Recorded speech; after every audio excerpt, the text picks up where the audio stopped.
ब्रह्म सूत्र के द्वितीय अध्याय के द्वितीय पाद के पांचवें अधिकरण के प्रथम सूत्र के व्याख्यान रूप भाष्य की हम लोग चर्चा कर रहे हैं। भाष्यकार भगवान क्षणिक विज्ञानवादी योगाचार के अभ्युपगम में अनेक प्रकार के अनुपपत्तियों को बता रहे हैं। ये कहा गया कि यदि ज्ञाता से यानी विज्ञान से अलग बाह्य अर्थ स्वीकार नहीं करेंगे भिन्न, तो अनेक प्रकार की जो प्रतिज्ञाएं हैं क्षणिक विज्ञानवादी की, उनका हान होगा, उन्हें छोड़ना पड़ेगा। विज्ञान के क्षणिकत्व की प्रतिज्ञा, अनेकत्व की प्रतिज्ञा, ऐसे कई एक प्रतिज्ञाएं, उनकी अनुपपत्ति होगी यदि बाह्य अर्थ स्वीकार नहीं करेंगे तो। और विज्ञानवादी को वेदांतियों ने पूछा कि आप बाह्य अर्थ को क्यों स्वीकार नहीं करना चाहते हो, और विज्ञान ही एक वस्तु है, ऐसा क्यों स्वीकार करते हो। यदि ये कहें विज्ञानवादी कि विज्ञान का तो अनुभव हो रहा है, इसलिए हम विज्ञान को स्वीकार कर रहे हैं, तो सिद्धांतियों ने कहा इसका अर्थ ये है कि जिस वस्तु का अनुभव होगा उसे तुम स्वीकार करने के लिए तैयार हो। तो विज्ञान का जैसे अनुभव हो रहा है, ऐसे विज्ञान से अतिरिक्त बाह्य पदार्थों का भी तो अनुभव हो रहा है। तो जिसका अनुभव होता है वह है, विज्ञान का अनुभव हो रहा है इसलिए विज्ञान है। तो विज्ञान के तरह ही बाह्य पदार्थ का भी अनुभव हो रहा है, तो उसे भी स्वीकार करना पड़ेगा, वो भी है ऐसा मानना पड़ेगा। और उल्टा जो विज्ञान से अलग अर्थ तथा विज्ञान का ज्ञाता उपलब्ध हो रहा है, विज्ञान भी ज्ञेयत्वेन रूपेण उपलब्ध हो रहा है, तो मानना चाहिए कि विज्ञान से अलग विज्ञान का ज्ञाता भी है, और विज्ञान के तरह ही बाह्य अर्थ को भी उपस्थित हो रहे हैं, गृहीत हो रहे हैं, इसलिए वे भी हैं। विज्ञान है, विज्ञान का ज्ञाता है, और विज्ञान का ज्ञाता मानने से ही विज्ञान में उत्पत्ति और ध्वंसशीलता भी सिद्ध हो सकती है। नहीं तो स्वयं का जन्म और विनाश स्वयं विज्ञान से प्रकाशित नहीं हो पाएगा, तो फिर निस्साक्षिक हो जाएगा तुम्हारे क्षणिक विज्ञान का जन्म और विनाश। इसके लिए भी विज्ञान का क्षणिकत्व तथा उत्पत्ति प्रध्वंसित्व सिद्ध करने के लिए भी विज्ञान से अलग विज्ञान का ग्रहीता स्वीकार करना चाहिए, ज्ञाता। पूर्व पक्षी को विज्ञान का उपलब्धा विज्ञान से अलग मानने पर दो दोष प्रतीत हो रहे हैं। एक तो अनवस्था नाम का दोष, और दूसरा साम्य प्रयुक्त अवभाष्य अवभाषक भाव की अनुपपत्ति। ये दो दोष, उसकी शंका विज्ञानवादी ने कि विज्ञान को यदि अन्य ग्राह्य मानेंगे तो विज्ञान का ग्राहक जो दूसरा ज्ञान होगा उसको भी किसी अन्य ग्राहक की अपेक्षा होगी उसके भी ग्राहक को अन्य ग्राहक की अपेक्षा मानेंगे तो अनवस्था दोष। और जैसे दो प्रदीपों में समानता होने से अवभाष्य अवभाषक भाव नहीं बनता, ऐसे ज्ञान भी ज्ञानांतर ग्राह्य नहीं होगा। दोनों ज्ञानों में समानता होने से ग्राह्य ग्राहक भाव अवभाष्य अवभाषक भाव नहीं बने। सिद्धांतियों ने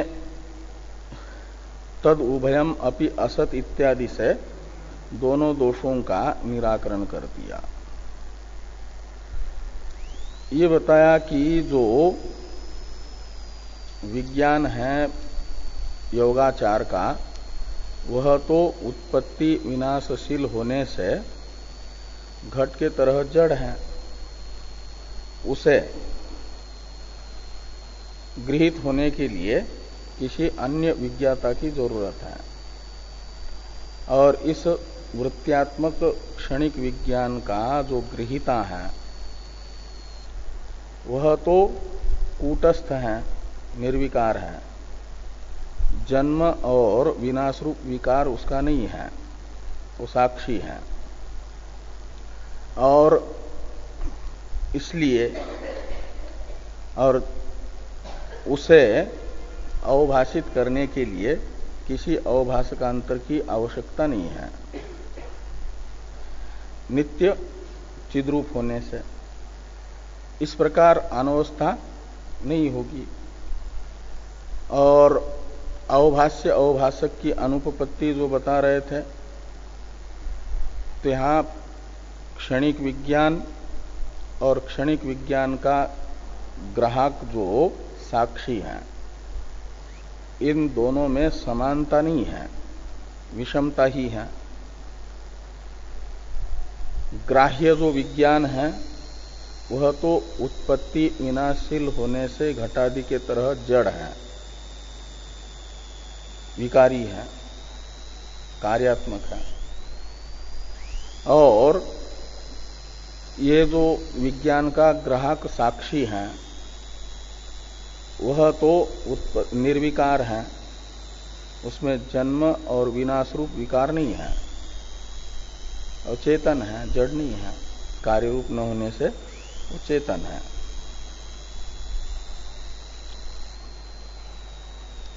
और इस प्रकार ये जड़त्व और चेतन रूप वैलक्षण्य होने के कारण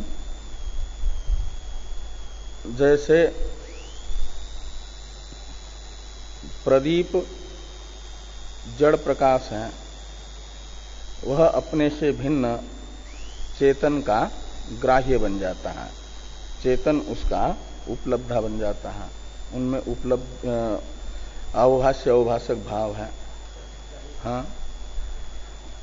तो ऐसे ही साक्षी और क्षणिक विज्ञान, इन दोनों में वैषम्य होने से उपलब्धव्य भाव बन जाएगा। और ये भी कहा, क्षणिक विज्ञान में प्रदीप के दृष्टांत के द्वारा योगाचार बताना चाहते थे कि वह स्वयं प्रकाश है। तो क्षणिक विज्ञान को स्वयं प्रकाश मानेंगे तो एक प्रकार से वो घटादि की तरह, यानी प्रदीप के दृष्टांत से स्वयं प्रकाशत्व बताया जा रहा था, तो घटादि की तरह वह तो कार्य होने से जड़ है, और जड़ होता हुआ भी प्रदीप के तरह, प्रदीप दृष्टांत से स्वयं प्रकाशत्व बताएंगे तो एक प्रकार से अप्रमाण गम्यता यानी अप्रामाणिकता बताई जाएगी। और ज्ञात्री रहित यदि होगा तो एक प्रकार से शिलाघन मध्यस्थ प्रदीप के तरह अत्यंत असत्व विज्ञान में प्राप्त होगा। इसलिए उचित होगा कि ससाक्षिक ही क्षणिक विज्ञान को माना जाए, निस्साक्षिक नहीं। अब बाढ़म एवं इत्यादि से क्षणिक विज्ञानवादी एक शंका करते हैं। इस बाढ़म एवं इत्यादि भाष्य ग्रंथ की अवतरण टीका है, इसको देखिए। विज्ञानस्य स्वान्य ज्ञात्री शून्यत्वम इष्टम एव त्वया आपाद्यते न च असत्वापत्ति ज्ञात्राभावात् इति वाच्यम स्वस्यैव ज्ञातृत्वात् इति शाक्यः शंकते बाढ़मिति। प्रदीप दृष्टांत से विज्ञान को स्वयं प्रकाश स्वीकार करने पर ज्ञात्री शून्यत्व, स्वान्य ज्ञात्री शून्यत्व दोष आ रहा, ये सिद्धांतियों ने बताया। योगाचार कहते हैं ये जो दोष हैं ये तो हमारे लिए इष्टापत्ति है। हम भी यही मानते हैं कि विज्ञान से अलग कोई ज्ञाता ही नहीं। तो विज्ञानस्य स्वान्य ज्ञात्री शून्यत्वम इष्टम एव, यानी हमें जो इष्ट है वही प्राप्त हो रहा है। तो विज्ञानस्य स्वान्य ज्ञात्री शून्यत्वम इष्टम एव त्वया आपाद्यते। तो विज्ञान से अलग विज्ञाता में विज्ञाता के अभाव को, शून्यत्व यानी अभाव, विज्ञान से अलग कोई ज्ञाता नहीं है, ये कह करके एक प्रकार से आप के द्वारा हमारे इष्ट को ही बताया जा रहा है, हमें जो अभिष्ट है वही बताया जा रहा है। हाँ, तो कहते हैं यदि विज्ञान का कोई ज्ञाता नहीं मानेंगे तो विज्ञान में असत्वापत्ति आएगी।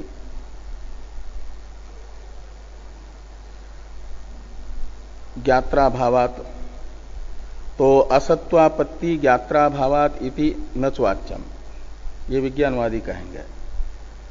यदि क्षणिक विज्ञान को जानने वाला दूसरा कोई नहीं मानेंगे तो उस उदाहरण से बताया ना कि शिलाघन मध्यस्थ प्रदीप सहस्त्र के तरह उसे असत मानना पड़ेगा निस्साक्षिक होने के कारण। ये जो विज्ञान, यदि वेदांती विज्ञानवादी के मत में दोष बताएंगे, ज्ञात्री रहित विज्ञान को मानेंगे तो विज्ञान में असत्व की आपत्ति, यानी विज्ञान के अभाव की आपत्ति, ऐसा यदि वेदांती कहेंगे तो कथयति न वाच्यम, ये वेदांतियों को नहीं कहना चाहिए। क्यों? कहते हैं जिसका कोई ज्ञाता न हो उसका तो अभाव कहा जा सकता है, लेकिन विज्ञान का तो ज्ञाता हम मान रहे हैं, विज्ञान से अलग नहीं मान रहे। विज्ञान स्वयं ही स्वयं का प्रकाशक है, ज्ञाता है। तो ये कह रहे हैं कि स्वस्यैव ज्ञातृत्वात्, स्वस्यैव यानी विज्ञानस्यैव ज्ञातृत्वात्, विज्ञान स्वयं ही ज्ञाता है। इसलिए जो ज्ञात्री रहित होगा उसे असत कह सकते हैं। विज्ञान ज्ञात्री रहित तो नहीं है, स्वयं ही ज्ञाता है। इति यानी इस प्रकार की शंका शाक्य शंकते, तो शाक्य यानी बौद्ध योगाचार, ये शंका करते हैं। बाढ़म एवं अनुभव रूपत्वात्तु विज्ञानस्य इष्टो नः पक्ष त्वया अनुज्ञायते इति चेत, ये योगाचार की शंका है। तो अनुभव रूपत्वात्तु विज्ञानस्य इष्टो नः पक्ष त्वया अनुज्ञायते, विज्ञान का दूसरा कोई ज्ञाता नहीं मानेंगे स्वातिरिक्त ज्ञात्री शून्यत्व विज्ञान में एक आपत्ति बताई थी ना पूर्व में सिद्धांतियों ने, तो वह तो हमारे लिए इष्टापत्ति ही है।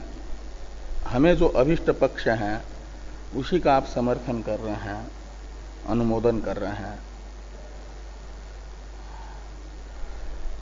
ऐसी शंका यदि क्षणिक विज्ञानवादी योगाचार करते हैं तो न इत्यादि से उसका समाधान आ रहा है। न इत्यादि समाधान भाष्य की अवतरण टीका है। अभेदे ज्ञातृज्ञेयत्वा योगात् ज्ञात्रंतरम आवश्यकम इति परिहरति नेति। कहते हैं विज्ञान को ही ज्ञेय और ज्ञाता ये नहीं कह सकते। एक ही वस्तु में ज्ञातृत्व और ज्ञेयत्व दोनों का विरोध है, कर्मकर्तृ विरोध। इसलिए कहते हैं अभेदे ज्ञातृज्ञेयत्व अयोगात्। अभेदे का मतलब एकस्मिन, तो एकस्मिन विज्ञाने ज्ञातृज्ञेयत्व यानी ज्ञातृत्वम ज्ञेयत्वंच अयोगात्, ये दोनों नहीं रह पाएंगे। यहां तो एक समय वह ज्ञाता हो सकता है, नहीं तो ज्ञेय हो सकता है। एक ही क्रिया के प्रति एक ही कर्ता और कर्म हो, ये नहीं होगा। तो अभेदे ज्ञातृज्ञेयत्व अयोगात् ज्ञात्रंतरम आवश्यकम। विज्ञान को यदि ज्ञेय मानना है तो फिर उसका दूसरा ज्ञाता मानना जरूरी है, आवश्यक है। इस अभिप्राय से सिद्धांती विज्ञानवादी की आशंका का इष्टापत्ति करके जो स्वीकार किया पूर्व पक्षी ने, उसका निराकरण कर रहे हैं।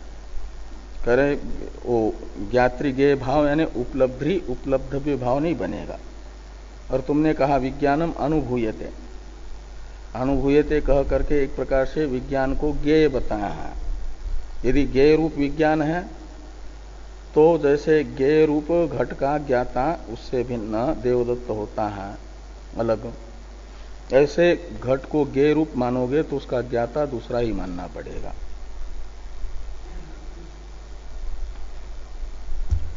इस अभिप्राय से समाधान है कि न अन्यस्य अवगंतु चक्षु साधनस्य प्रतिपादी प्रथन दर्शनात्, ये न को म छपा है, प्रथम दर्शनात् ऐसा है ना, वो प्रथन दर्शनात् होना चाहिए। प्रथन कहते हैं ज्ञान को, प्रथम का तो अर्थ होता है पहला, पहला दर्शन ऐसा नहीं, प्रथन यानी ज्ञान दर्शनात्। प्रदीपादि प्रथन दर्शनात् यानी प्रदीपादि ज्ञान दर्शनात्। प्रदीपादि का ज्ञान देखा जा रहा है, किसको हो रहा है? प्रदीपादि दृष्टांत में भी प्रदीपादि का ज्ञान स्वयं प्रदीपादि को नहीं होता। प्रदीपादि ज्ञेय है तो उनका ज्ञाता भी उनसे भिन्न है। तो अन्य से अवगंतु, अवगंतु है ज्ञाता, प्रदीप आदि को जानने वाला जो देवदत्तादि ज्ञाता है वह प्रदीप आदि से अन्य है। और वह चक्षु साधन है, तो चक्षु है एक प्रमाण, चक्षु साधन शब्द से लीजिए, चक्षु रूपी प्रमाण है जिसके पास प्रदीप ज्ञान का। जन्मांध को प्रदीप का ज्ञान नहीं होता, प्रकाश का, प्रदीप यानी प्रकाश, प्रकाश का ज्ञान नहीं होता। तो प्रकाश ज्ञेय है, तो उस प्रकाश रूप ज्ञेय का ज्ञापक प्रमाण भी है, ज्ञान का साधन चक्षु, और प्रकाश से अलग ज्ञाता भी है, दोनों हैं।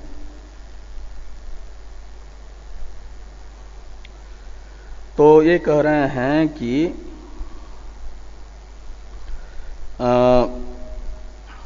अन्यस्य अवगंतु चक्षु साधनस्य प्रदीपादि प्रथन दर्शनात्, यानी प्रदीपादि दृष्टांत में ये देखा जा रहा है कि प्रतिपाती का निश्चायक प्रमाण भी है ज्ञान साधन, और ज्ञाता भी अलग है उन प्रमाणों का प्रेरक।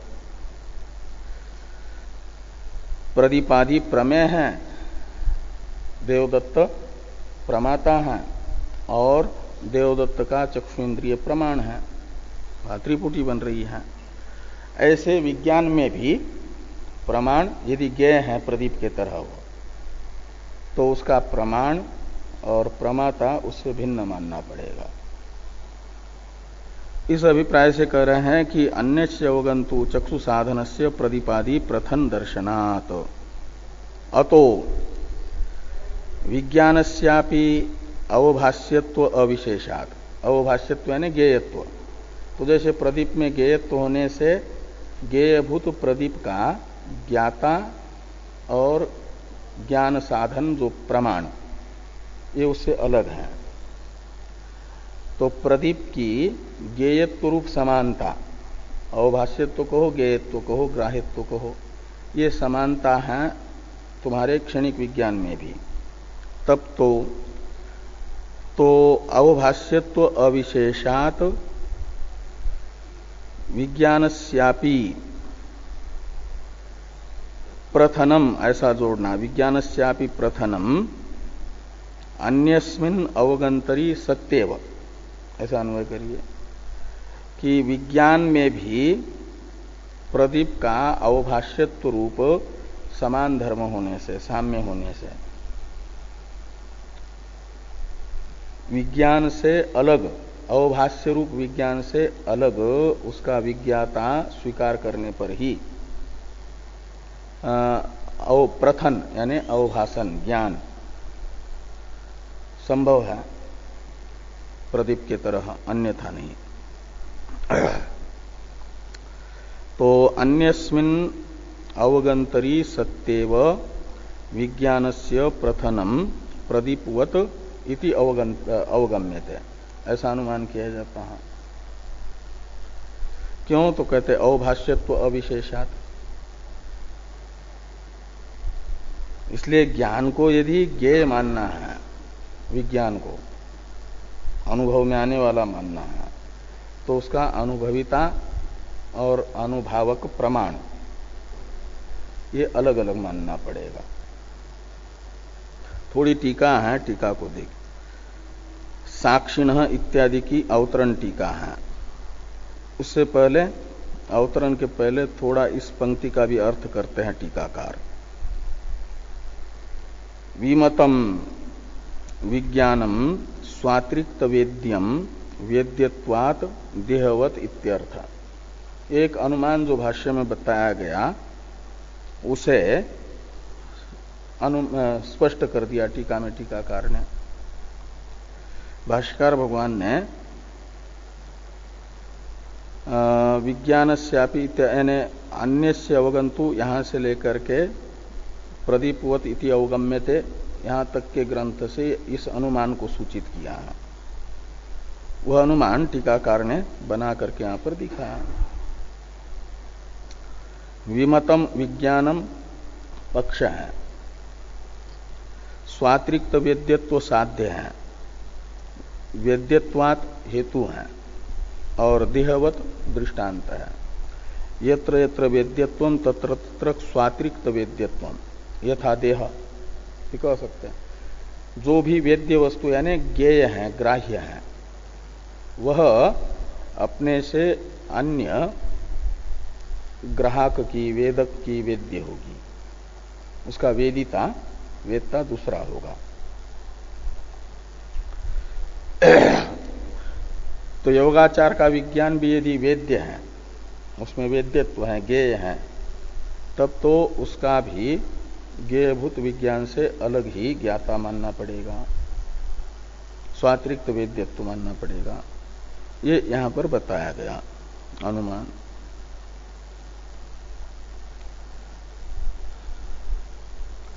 अब साक्षिणो अवगंतुहु इत्यादि भाष्य वाक्य से क्षणिक विज्ञानवादी की एक आशंका फिर आ रही है। क्षणिक विज्ञानवादी शंका करते हैं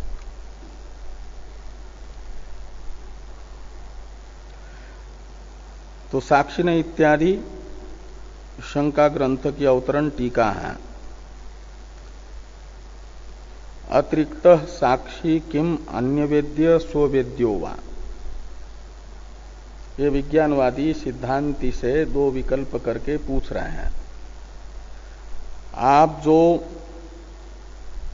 क्षणिक विज्ञान से अतिरिक्त क्षणिक विज्ञान का ज्ञाता मान रहे हो, वेदांति को क्षणिक विज्ञानवादी कह रहे हैं, तो वह जो क्षणिक विज्ञान का ज्ञाता साक्षी है, क्षणिक विज्ञान है चित्त की वृत्ति और उसका ज्ञाता है साक्षी। तो अतिरिक्त साक्षी किम अन्य वेद्य, वो जो साक्षी है क्षणिक विज्ञान को जानने वाला ज्ञाता, वह अपने से अन्य का वेद्य है या स्वसंवेद्य है। स्ववेद्यो वा, ये दो विकल्प कर रहे हैं। इनमें से वेदांती यदि क्षणिक विज्ञान के ज्ञाता साक्षी को अन्य वेद्य मानेंगे, उसमें भी वेद्य, तब तो अनवस्था नाम का दोष आएगा जो पहले बताई थी।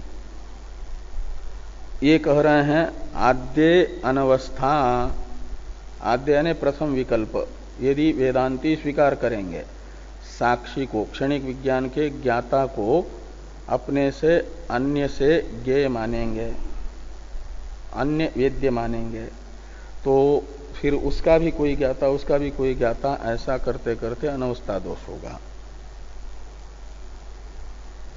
इस अनवस्था दोष के भय से प्रथम पक्ष को छोड़ करके यदि द्वितीय विकल्प स्वीकार करते हैं कि वह स्ववेद्य है, क्षणिक विज्ञान का ज्ञाता साक्षी स्ववेद्य है, अन्य वेद्य नहीं, तो विज्ञानवादी कह रहे हैं कि फिर तो आपने एक प्रकार से शब्दांतर से, प्रकारांतर से क्या किया कि हमारे ही पक्ष को स्वीकार किया। ये द्वितीय विकल्प की शंका कर रहे हैं कि द्वितीय विज्ञानवाद एव भंग्यंतरेण उक्त स्यात् इति शंकते। तो स्ववेद्य यदि आपका साक्षी है तो हम भी कह रहे हैं कि विज्ञान स्ववेद्य है, तो हमारा जो पक्ष है विज्ञान का स्ववेद्यत्व, इसी पक्ष को आप शब्दांतर से, प्रकारांतर से कह रहे हैं। इस प्रकार की आशंका साक्षिणो इत्यादि वाक्य से विज्ञानवादी करते हैं। साक्षिणो अवगंतु स्वयं सिद्धताम उपक्षिपता स्वयं प्रथते विज्ञानम इति एष एव मम पक्ष त्वया वाचो युक्त्यंतरेण आश्रित इति चेत। तो विज्ञान का ज्ञाता साक्षी स्वयं सिद्ध है, यानी स्ववेद्य है। साक्षी में विज्ञान के अवगंतु यानी विज्ञान का जो अवगंता साक्षी है, उसमें स्वयं सिद्धता का मतलब स्वसंवेद्यता, उपक्षिपता बताने वाले आप वेदांतियों के द्वारा। उपक्षिपता तृतीयांत है, उपक्षिपत शब्द का तृतीय का एक वचन उपक्षिपता।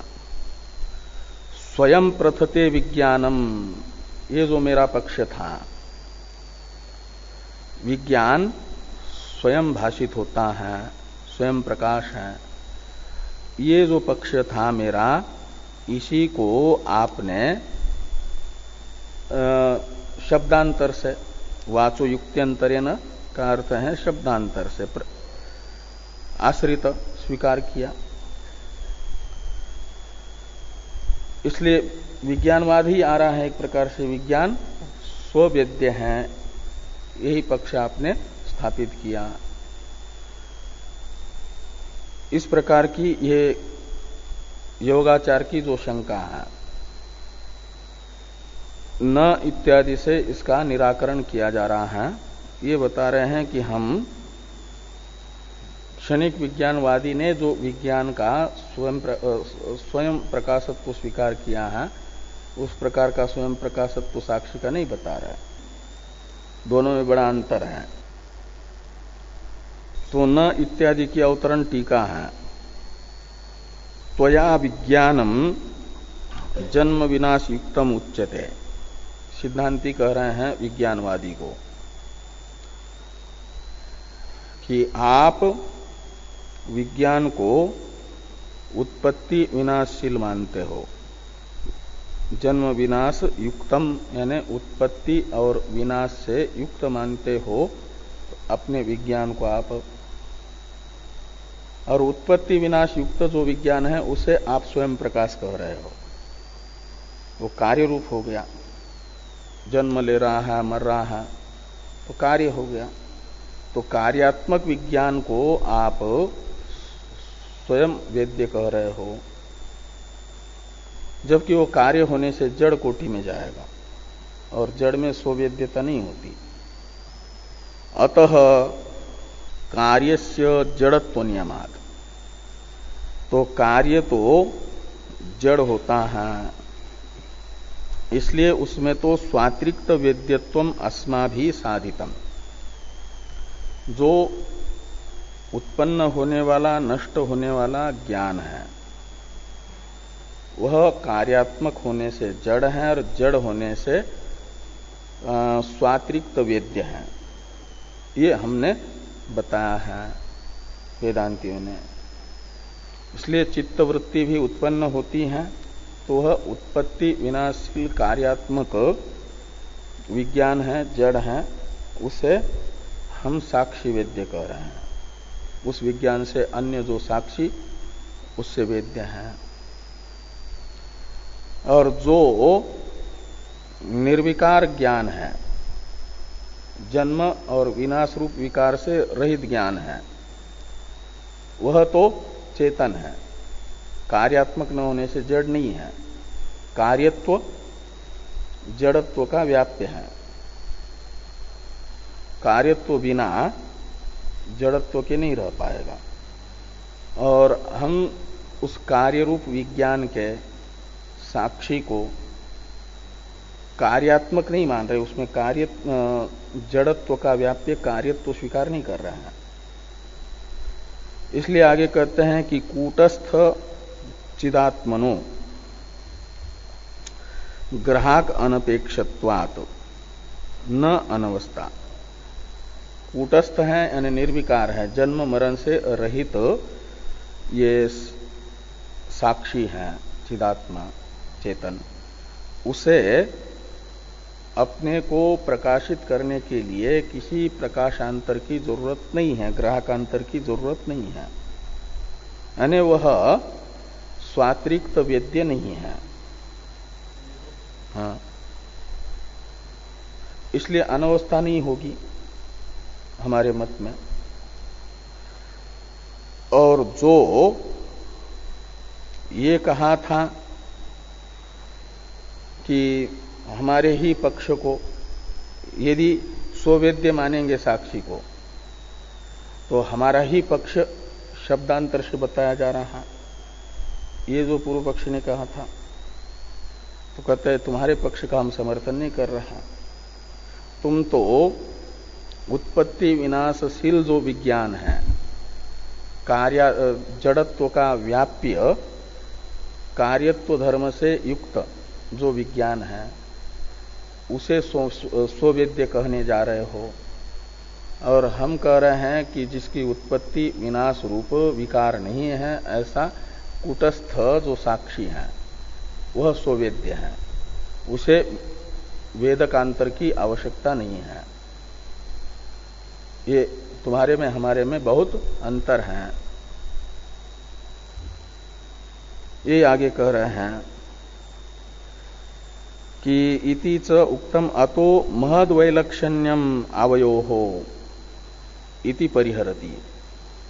तो हम दोनों में बहुत अंतर है, भेद है, विलक्षणता है। इस अभिप्राय से यह समाधान दिया जा रहा है कि न विज्ञानस्य उत्पत्ति प्रध्वंस अनेकत्वादि विशेषवत्व अभ्युपगमात्। तो विज्ञानस्य उत्पत्ति प्रध्वंस अनेकत्वादि विशेषवत्व अभ्युपगमात्। अभ्युपगमात् का करता है त्वया अभ्युपगमात्। हाँ। आप योगाचार विज्ञानवादी जो हैं क्या करते हैं, तो विज्ञान को उत्पन्न होने वाला, विज्ञान की उत्पत्ति मानते हो, उसका प्रध्वंस मानते हो, उसमें अनेकत्व मानते हो और आदि शब्द से क्षणिकत्व मानते हो। ये सब विशेषताएं विज्ञान में स्वीकार करते हो। ऐसा विज्ञान स्ववेद्य नहीं हो सकता। ऐसे विज्ञान को हम साक्षी नहीं कह रहे हैं। ऐसा ये तो फिर ये विज्ञान हुआ प्रदीप आदि के तरह, इसलिए वह तो अन्य वेद्य होगा, जैसे प्रदीप अन्य वेद्य है। अतः प्रदीपवत विज्ञानस्यापि व्यतिरिक्त अवगम्यत्वम अस्माभि प्रसादितम। जो इन विशेषता वाला विज्ञान है उसमें हमने स्वातिरिक्त वेद्यत्व स्थापित किया। तो कुछ अंतर दिखा कि नहीं विज्ञानवाद में और वेदांत में? बलदेवराज जी, कुछ अंतर समझ में आया अभी क्षणिक विज्ञानवाद और वेदांत में? उससे पहले कुछ नहीं।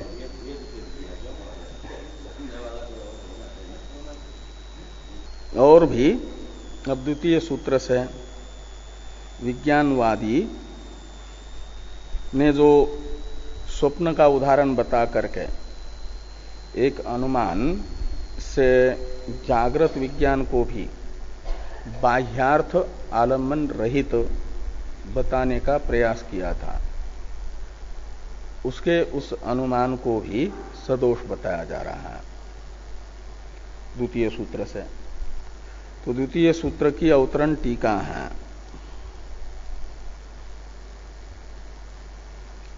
टीकाकार पूर्व सूत्र से उक्त जो अर्थ है उसको एक वाक्य में संक्षेप में बता करके द्वितीय सूत्र का अवतरण लिखते हैं, व्रत कथन कर रहे हैं। एवं वेद्य विज्ञानवत अर्थस्यापि उपलब्धेर न बाह्यार्था भाव इति उक्तम।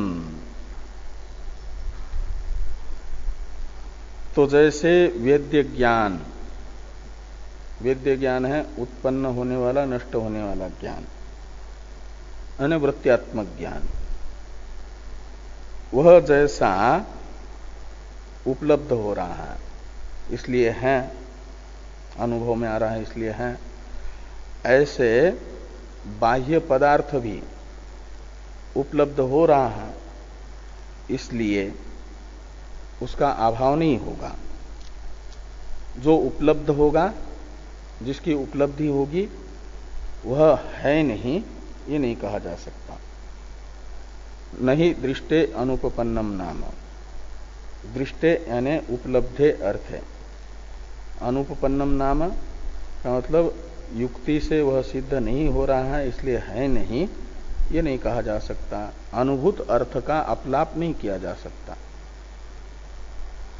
तो वेद्य विज्ञान का जैसे अनुभव हो रहा है इसलिए उसका अपलाप नहीं हो सकता, ऐसे बाह्य अर्थ का भी अनुभव हो रहा है तो उसका अपलाप युक्ति मात्र से बाह्यार्थ का निषेध करने वाले योगाचार नहीं कर सकते।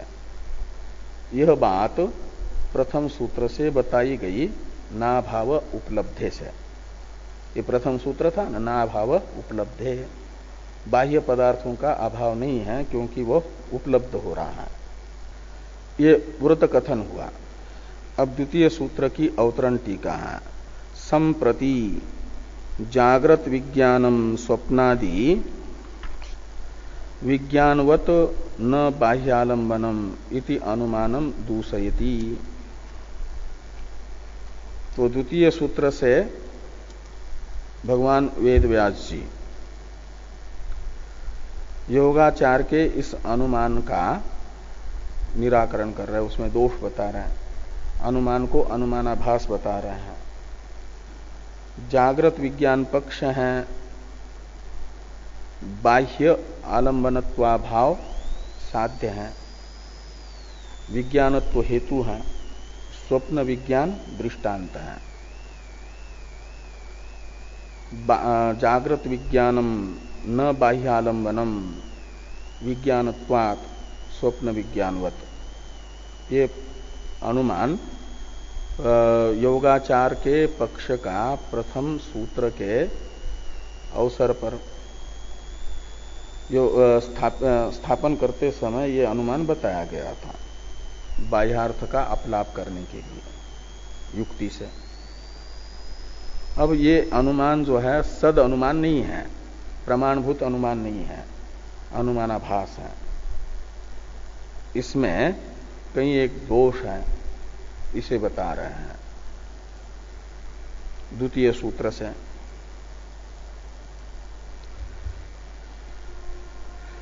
द्वितीय सूत्र की भी अवतरण टीका है, भाष्य है, तो भाष्य को देखिए। यद उक्तम बाह्यार्थ अपलापिना स्वप्नादि प्रत्ययवत जागृत गोचरा अपि स्तंभादि प्रत्यया विनैव बाह्येन अर्थेन भवेयु प्रत्ययत्व अविशेषात् इति तत्प्रतिवक्तव्यम अत्र उच्यते। ये है द्वितीय सूत्र का अवतरण भाष्य। ते कहते हैं कि बाह्यार्थ अपलापिना,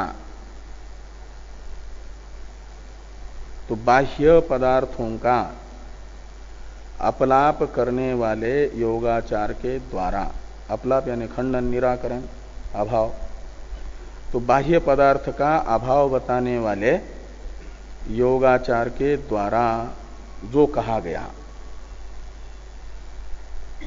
क्या कहा गया? एक अनुमान बताया गया कि स्वप्नादि प्रत्ययवत जागृत गोचरा अपि स्तंभादि प्रत्यया विनैव बाह्येन अर्थेन भवेयु। तो जैसे स्वप्न का ज्ञान, वहां कोई बाह्य पदार्थ नहीं होता है, बिना बाह्य पदार्थ के ही स्वप्न का ज्ञान होता है, उसे दृष्टांत बना करके। तो बाह्य पदार्थों के बिना ही जैसे स्वप्न का ज्ञान है, ऐसे जागृत गोचरा अपि स्तंभादि प्रत्यया, जागृत अवस्थाकालीन पदार्थों को विषय बनाने वाले जो ज्ञान, स्तंभादि प्रत्यय, ये स्तंभ है, ये घट है, ये पट है, ये मठ है इत्यादि, वे भी स्वप्न प्रत्यय के तरह ही विनैव बाह्येन अर्थेन भवेयु, बाह्य पदार्थ के बिना ही हो जाएंगे। जागृत में भी स्तंभादि प्रत्ययों के लिए स्तंभादि प्रत्ययों से अलग स्तंभादि विषयों का अस्तित्व मानने की जरूरत नहीं है। क्यों कहते प्रत्ययत्व विशेषात? स्वप्न प्रत्यय में भी प्रत्ययत्व है, वह जैसे बिना बाह्य पदार्थ के हैं, ऐसे जागृत प्रत्यय भी प्रत्ययत्व रूप धर्म वाला होने से बिना विषय के ही, बाह्य विषय के ही हो जाएगा। इति बाह्यार्थ अपलापिना यदुक्तम, ऐसा लगाना।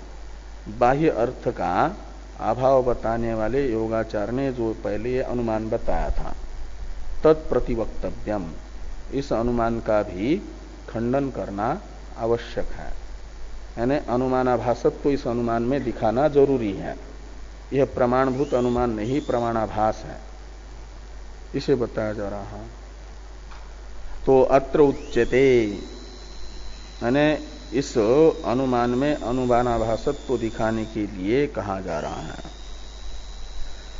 सूत्र का उच्चारण किया जाए वैधर्म्याच्च न स्वप्नादिवत वैधर्म्याच्च न स्वप्नादिवत।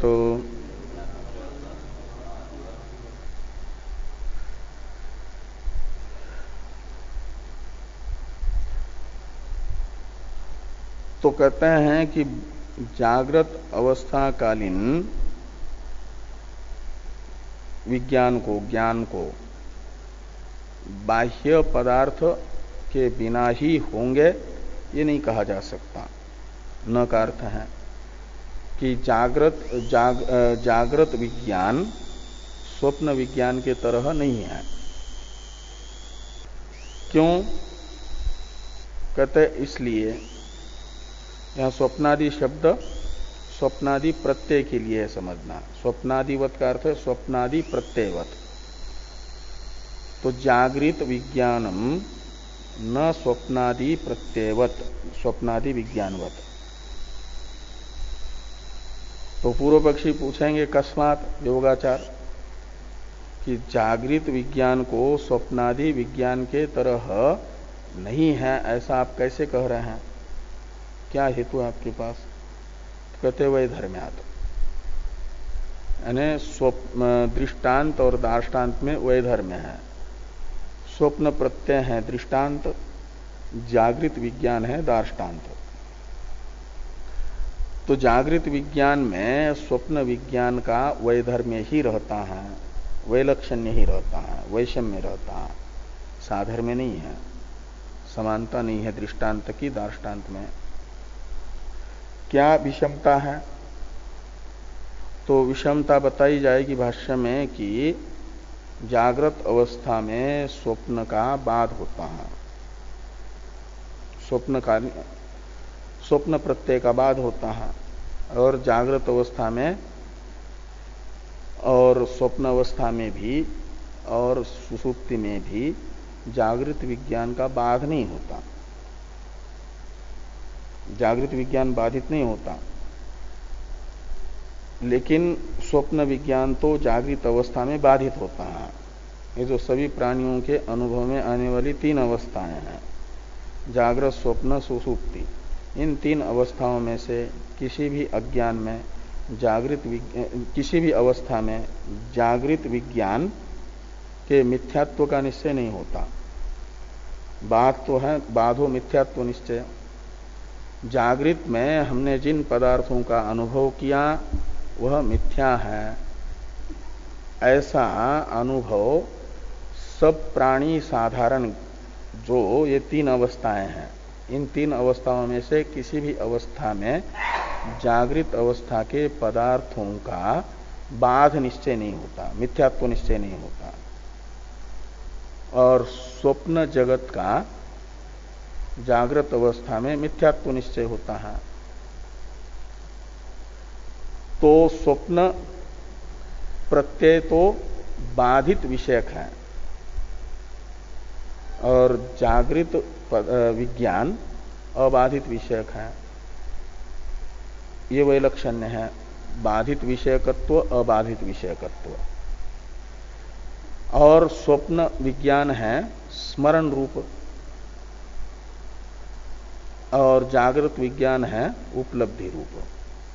स्मृति और उपलब्धि में स्पष्ट अंतर है कि स्मृति का विषय सन्निहित नहीं होता और अनुभव का विषय सन्निहित हुआ करता है। उपलब्धि जो है सन्निहित विषयक ही होती है, वर्तमान विषयक ही होती है। तो ये उपलब्धि और स्मृति, ये स्वप्न विज्ञान स्मृति रूप है और जागृत विज्ञान उपलब्धि रूप है, ये दोनों में अंतर है। इसलिए जागृत और स्वप्न विज्ञान में वैधर्म्य होने से, वैलक्षण्य होने से, वैषम्य होने से जागृत विज्ञान में बाह्यार्थ आलम्बन राहित्य स्वप्न दृष्टांत से सिद्ध नहीं किया जा सकता। इसे वैधर्म्याच्य न स्वप्नादिवत इससे बताया जा रहा है। बाकी की चर्चा भाष्य की हम लोग कल करेंगे।